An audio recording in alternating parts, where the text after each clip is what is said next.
नमस्ते।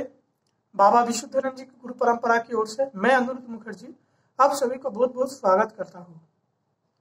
क्या हुआ, कुछ दिन पहले मेरे एक दादा से बात हो रहा था, तो उन दादा ने मुझे बोला, कॉम्प्लीमेंट किए कि योगीराज दुर्गादास परमहंसदेव कथा जो वीडियो सीरीज चल रहा है मुझे बहुत अच्छा लगता है। मैं बार बार घुमा फिरा के वो मैं सुनता हूँ, आप बहुत अच्छे बोलते हैं।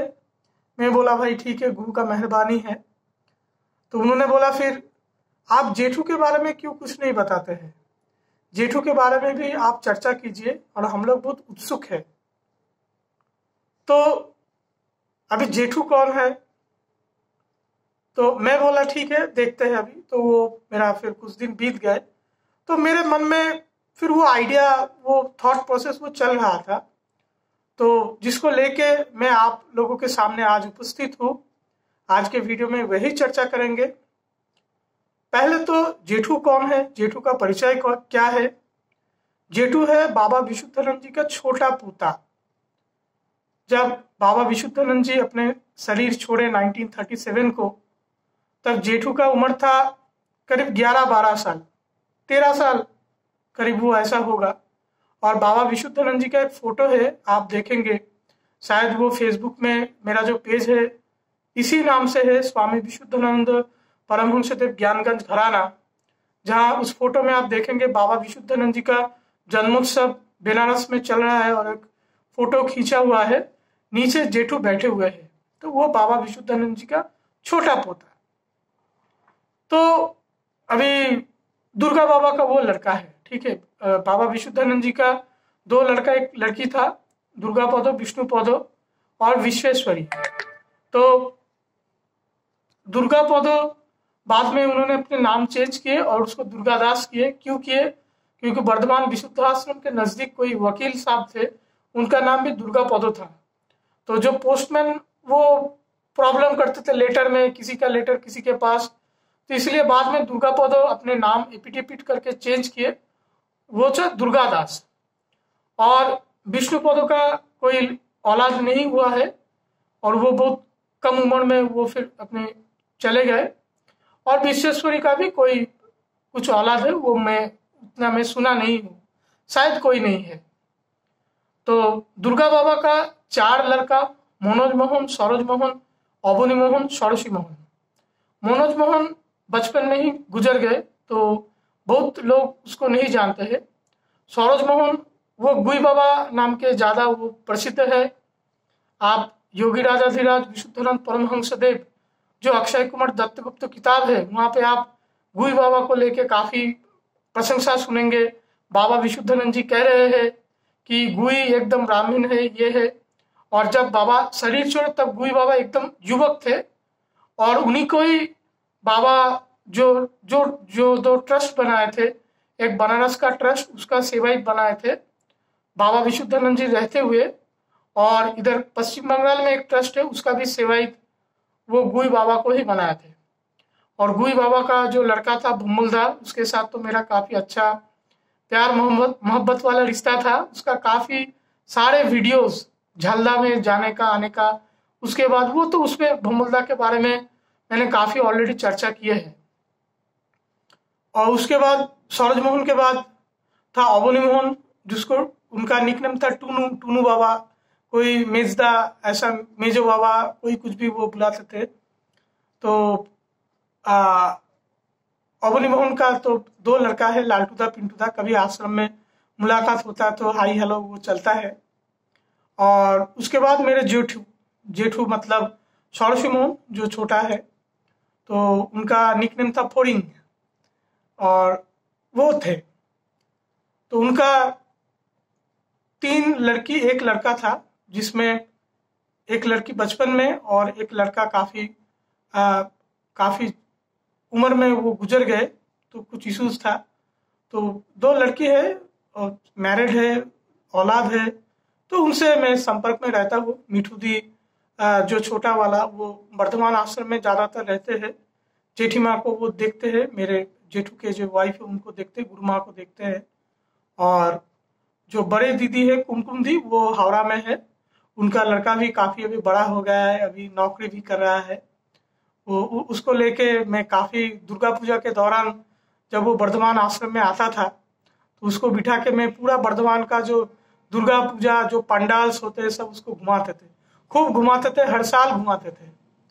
और जेठू को बोलता था कि जेठू काश ऐसा मौका होता कि तुम बच्चे हो जाओ और मैं तुमको लेके बर्धमान घुमाते फिरूं।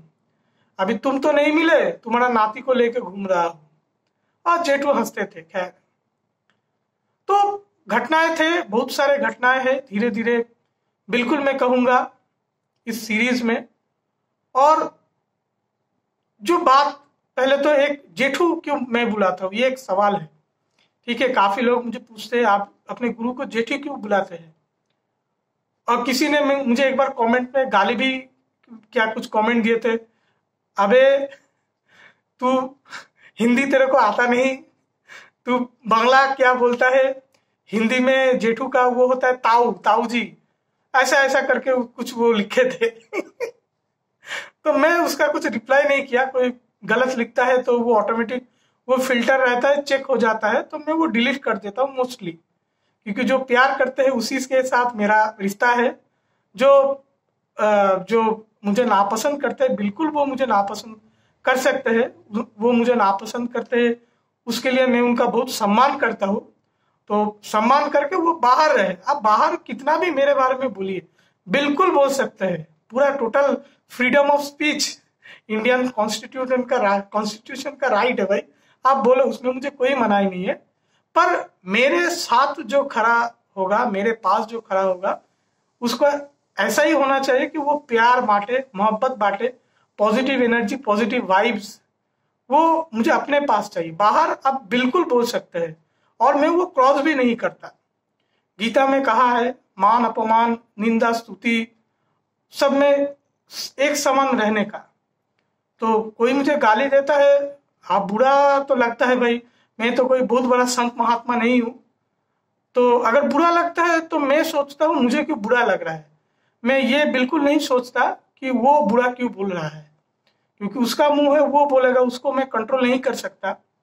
पर अपने सोच को, अपने नियत को, अपने स्वभाव को, उसमें मेरा हक है, मैं उसमें कुछ परिवर्तन कर सकता हूँ।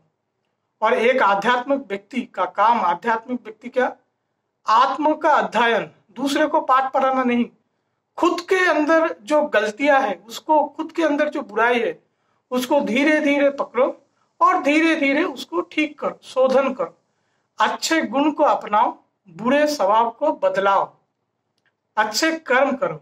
तो एक आध्यात्मिक व्यक्ति का खुद से मतलब है। और एक मैं ऐड करना चाहूंगा कि इतना भी उन्नासिक नहीं होना चाहिए कि कोई आप में अगर कुछ कमियां निकल रहा है आप उसको बिल्कुल नजरअंदाज कर दे। थोड़ी बहुत सुनिए, अगर लगता है वो बात अगर वो सही कह रहे हैं, क्योंकि इंसान को भी क्या समस्या क्या है, इंसान को लगता है मैं ही अच्छा हूं, वो भी उतना नहीं होना चाहिए। कोई अगर कुछ गलत कह रहा है एक बार सुन लीजिए, उसके बाद फिर आत्म विश्लेषण कीजिए कि अगर कुछ उसमें गलत है तो फिर उसके फिर आगे कार्रवाई होगी, नहीं तो केस रिजेक्ट, वो तो है, ऑप्शन है। तो क्या हुआ, तो उसने मुझे ऐसा बोला तो मैं उसको रिप्लाई कुछ नहीं किया। फिर रिप्लाई मैं वीडियो में बिल्कुल करूंगा। देखो जेठू क्या है ना, एक मैं सोच रहा था, बचपन में मैं, एक आंटी मुझे बहुत प्यार करती थी, बहुत प्यार करती थी, तो उसको मैं बुला करके बुलाता था, उसका नाम बुला बुला करके बुलाता था बचपन से। बुला बुला बुला बुला बुला चीनी दो, चीनी मुझे पसंद था बचपन में। तो वो किराएदार थी, तो मेरे मम्मी पापा सर्विस करते थे, तो कभी कभी वहां पे मामा के घर में मैं रहता था, मामा के घर में वो किराएदार थी, तो मैं कभी बचपन में उनके पास चला जाता और बोलता बुला मिठाई दो, कुछ दो, जाते थे, एक चम्मच चीनी दे देता हाथ में, मैं बहुत खुश हो जाता था। तो बुला चीनी दो, बुला चीनी दो, एक बचपन में एकदम छपा हुआ है। कितना उम्र होगा, शायद 3-4 साल मेरा उम्र होगा, याद भी नहीं, बुला चीनी दो ये याद है। तो अभी बड़ा हुआ, बड़ा होने के बाद आस्ते आस्ते लोगों को पहचानना सीखा कि ये दादा है, ये दीदी है, ये भैया है, ये बहन है, ये चाचा चाची बुआ, ऐसा करके सब सीखा। मन में एक सवाल आया, ये बुला किसको बुलाते हैं, बुला कौन है, बुला बुला किसको बुला, किस रिश्तों को बुला बुलाते हैं। तो फिर बड़ा होके समझ में आया भाई बुला किसी रिश्ता नहीं होता है, बुला उस चाची का, वो आंटी का वो नाम है बुला। तो मैं बोला अच्छा बुला उसका नाम है, तो मुझे तो बचपन में उतना वो पता नहीं था, सब कोई उनको बुला बुला बुलाते हैं तो मैं भी उनको बुला बुलाता था। बड़ा होके पता चला भाई उसका नाम ही बुला है, वो रिश्ता नहीं है, वो नाम बुला है, और मैं उस आंटी को बुला नाम से ही बुलाता था। अभी बड़ा हो गया हूँ, अभी तो सब कुछ सोच समझ के तो मैं किसी का नाम से मैं नहीं बुला सकता था, क्योंकि वो मेरे से काफी बड़े हैं। तब से जब भी मैं उनसे मिलता हूँ मैं टोटल कंफ्यूज रहता हूँ कि इसको मैं चाची बुलाऊं, इसको क्या मौसी बुलाऊं, कि उसका क्या बुआ बुलाऊं, क्या क्या करके उन आंटी को मैं बुलाऊं। संबोधन मिलता नहीं, और मन से वो आता है मैं बुला करके उसको बुलाऊं। बचपन से वही बुलाता था ना, बुला करके, तो बुला करके जब बुलाता हूं ना, तो अंदर से वो बचपन में जो था, जो भाव था, जो प्यार था, जो इमोशंस थे, अंदर से वही आवाज आता है बुला। तब जाके उसमें वो नहीं नाम से बुला रहा, वो रिश्ता ही है, मैं माँ की तरह ही फील होता है कि बुला करके बुलाओ तो वो ठीक है। ये घटना आपके साथ शेयर क्यों किया। अभी जेठू कौन है, जेठू को ताऊ क्यों नहीं बुलाते हैं। देखो हमारे पश्चिम बंगाल में क्या है, जो बाबा के जो बड़े भाई है, पिताजी का जो बड़ा भाई, उसको जेठा कहते हैं, प्यार से जेठू कहते हैं, जेठा मौसाई कहते हैं। तो मेरे पिताजी के जो बड़े भाई उसको मैं जेठा करके बुलाता हूँ, और मैं अपने गुरु को जेठू करके बुलाता हूँ। तो जो गुजरात में मोटा भाई करके बुलाते हैं, हिंदी में ताऊ जी करके बुलाते हैं, कोई बड़े बाबा करके बुलाते हैं बाबा को, बड़े भाई को, तो मैं जेठू करके बुलाता हूँ। तो वो कैसे बना, क्योंकि जब मैं जेठू से पहली बार मिला था मैं उनको जेठी बुलाने लगा, और तब मैंने सोचा नहीं कि इनके पास मुझे दीक्षा लेना है, कि इनके पास मुझे साधना सीखना है। कोई संत महात्मा है विशुद्धाश्रम में, चलो उनसे मिलते हैं, उनसे बातचीत करते हैं। फ्यूचर का कोई प्लान लेके मैं आश्रम नहीं गया था, ऐसे ही घुल मिलते प्यार हो गया, प्यार बढ़ गया। 5 साल 5.5 साल बाद उनके पास दीक्षा लिया, बहुत लंबा बात है। तब तक वो जेठू वो जवान में वो बैठ गया, और प्यार से जब जेठू बुलाता हूँ ना, वो आवाज अंदर से आता है। तो इसलिए ये तो भाव का बात है, ठीक है ना, ठीक है ना। तो जेठू ही बुलाता हूँ। तो जब भी मैं, और वो जेठू जो उनको बुलाता हूँ ना, तब से उनके बाद जो हमारे समाज में क्या होता है, पिताजी से अगर कोई बड़े भाई बड़े उम्र का होता है उसको जेठू करके संबोधन करते, वो चाहे आपका परस वाला कोई हो, रास्ते में कोई मिल गया हो। तो मैं जेठू को जो जेठू बुलाता हूँ ना, इस वजह से मैं किसी और को जेठू बिल्कुल नहीं बुलाता। मेरे पिताजी को बड़े उम्र का भी हो तो मैं उसको काकू करके बुलाता हूँ, चाचा करके बुलाता हूँ। पर जेठू, जब मेरे जवान से जेठू शब्द निकलता है, that means that one person, that is my गुरु जी, दूसरा कोई नहीं, दूसरा किसी को मैं जेठू नहीं बुलाता हूँ। और जब वो आवाज निकलता है मन से निकलता है।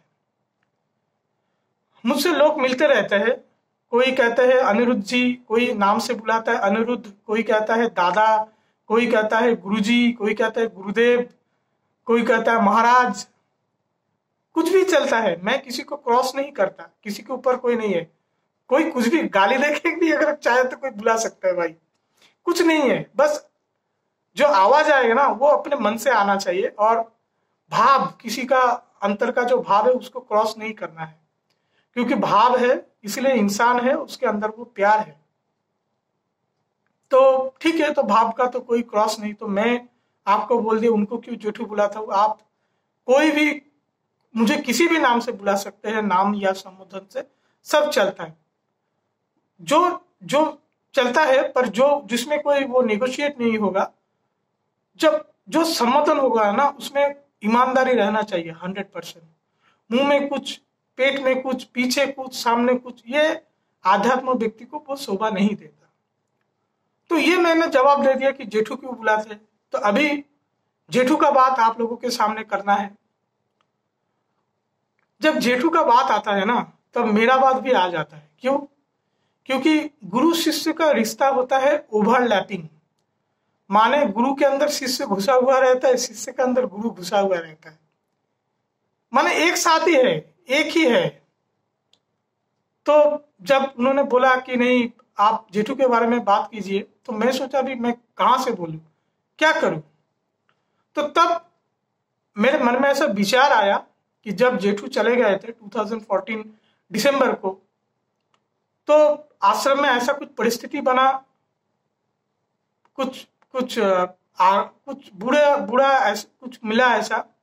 तो अपने दर्द से मैंने किताब लिख दिया, that was Vishuddhashram and my story. तो वो किताब काफी इमोशनल लिखा था, काफी बायस्ड होके लिखा था। अभी दिन बदल गए हैं, अभी क्या है, इमोशन नहीं है, थोड़ा सा बैलेंस करके ही बात कहना है। तो मैं सोचा वही किताब को फॉलो करके मैं आप लोगों से ये विशुद्धाश्रम एंड माई स्टोरी, वो किताब को फॉलो करके ही मैं जेठू के बारे में अपना चर्चा मैं शुरू करूंगा। और उसके साथ मेरा भी चर्चा रहेगा, क्योंकि गुरु शिष्य का रिश्ता ओवरलैपिंग होता है। तो क्या होगा, विशुद्धाश्रम माई स्टोरी करके एक वॉल्यूम 2 करके मैंने एक वीडियो सीरीज मैंने चालू किया था। कुछ ही वीडियो मैंने बनाया था, उसके बाद उसको खत्म नहीं कर पाया। और क्रिटिसिज्म हु एम आई करके मैंने एक प्लेलिस्ट अलग से बनाया, क्योंकि क्या हुआ, जेठू के चले जाने के बाद कुछ अच्छा बुरा एक्सपीरियंस रहे हैं, जिस वजह से मैं धीरे धीरे आश्रम से मैं दूर हो गया, आश्रम के लोगों से मैं दूर हो गया। और उसके लिए मेरे अंदर कुछ नहीं है, क्योंकि मैं अभी आपको बोला, मैं सारा जीवन में अपने आध्यात्म के लिए फोकस था। आध्यात्म का मतलब आत्म अध्ययन, दूसरे को पाठ पढ़ाना नहीं है। दूसरा अच्छा है, दूसरा बुरा है, मुझे कोई मतलब नहीं है। भाई खुद को पकड़ो, क्योंकि आप आगे आपके साथ ही जाओगे, कोई कोई साथ नहीं रहता। लोग जुड़ते जाते हैं, कभी अलग हो जाते हैं। माने रास्ते आप चल रहे हो, कोई किसी स्टेशन में चढ़ा, कोई किसी स्टेशन में उतर गया, आप अपने ही डेस्टिनी में जा रहे हो, तो ठीक है ना। तो वो सारे वीडियोस में बनाए थे। तो अभी जो विशुद्धाश्रम एंड माई स्टोरी वॉल्यूम 1 जो वीडियो रहेगा, उसमें वो सब कुछ नहीं रहेगा। कुछ नेगेटिव बातें नहीं रहेंगे, किसी का आलोचना नहीं रहेगा। अगर कुछ भी आलोचना रहता है तो मैं नाम नहीं लूंगा। और मैं कोशिश करूंगा जो बात मैं कहूंगा उसमें कुछ मैं वैल्यू ऐड कर सकूं, क्योंकि जब बाबा विशुद्धानंद जी का गुरु परंपरा को मैं रिप्रेजेंट करता हूं, लोग काफी बार सोचते हैं भाई ये बच्चा कहाँ से आ गया, ये क्या बोल रहा है, झूठ बोल रहा है, कोई अच्छा बोलता है, कोई बुरा बोलता है। ठीक है, पर मेरा जिंदगी निकल गया। आज मेरा 34 इयर्स एज है। जिंदगी घूम के अगर पीछे देखता हूं तो यही सब नजर आता है, आध्यात्म यही सब नजर आता है। तो उसी कुछ को लेके मैं ये वीडियो सीरीज करूंगा, अपनी बात कहूंगा आप लोगों से इस वीडियो सीरीज में, और उसके साथ जेठू का भी बात आएगा। कुछ बातें विशुद्धाश्रम एंड माई स्टोरी वॉल्यूम 1 किताब में मैं शॉर्ट किया था, कुछ छोड़ दिया था, वो सारे बातें भी मैं बताऊंगा। कुछ ऐड होगा, कुछ ऑल्टरनेशन होगा। उस किताब को मद्दे नजर रखते हुए जो विशुद्धाश्रम एंड माई स्टोरी वॉल्यूम 1 है, जो किताब है, उसको फॉलो अप करके ये पूरा वीडियो सीरीज बनेगा, चलेगा। शायद महीने में 2 महीने में एक वीडियो ही आएगा, क्योंकि मुझे मेरा खुद का डंका बजाने में उसमें वो कुछ नहीं है। एक आध्यात्मिक व्यक्ति के लिए वो हानिकारक है जो खुद ही अपने मुआ मिट्ठू हो जाए, तो वो सही बात नहीं है। फिर भी मैं कहूंगा, क्योंकि क्या है, मुझे कभी कभी ये भी लगता है कि जो आज मैं बोल दूंगा ना, तो अब भी बोल लिया, जितना दिन जाएगा शायद एक टाइम आएगा जब मेरा मुंह भी बंद हो जाएगा, ऊपर से ही बंद करवा दिया जाएगा। गुरु लोग सब बैठे हुए मेरा मुंह बंद करवा देंगे, और जायज है। क्यों है? क्योंकि जब बाहर का द्वार बंद होता है ना, तभी अंदर का द्वार खुलता है। तो जब तक वो दिन नहीं आता है ना, जो जो बात मुझे कहना है खुल के कह लेना है, और सब ये ऑन रिकॉर्ड ही रहेगा, ठीक है। और बाद में अगर मुंह बंद कर लो तो हो गया बात, ठीक है। तो यही सारी बातें इस वीडियो में चलेगा। मुझे लगता है ये आपको अच्छा लगेगा। ये वीडियो सीरीज आप देखते रहिए।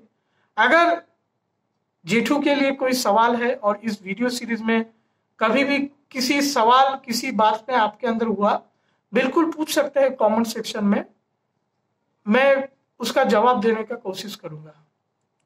अभी क्या है, अभी का अगर कहते हैं तो अभी मैं आश्रम से बहुत दूर बैठा हुआ हूँ। मैंने किसी आश्रम में उतना मैं नहीं जाता, किसी आश्रम का समाचार उतना मैं नहीं लेता।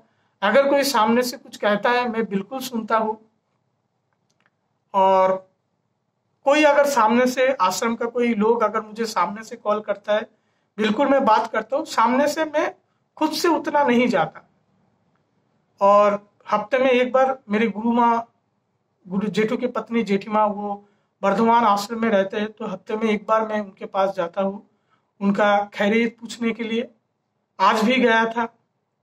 ये चल रहा है, ये चलेगा जब तक वो है, बिल्कुल रहेगा। और महीने में कुछ दक्षिणा उनके लिए मेरा वो रहता है, वो उतना मैं उनके लिए करने की कोशिश करता हूँ। बाकी बाबा विशुद्धानंद जी का आश्रम और उस आश्रम से जुड़े हुए लोगों से अभी उतना तो मेरा कुछ नहीं है।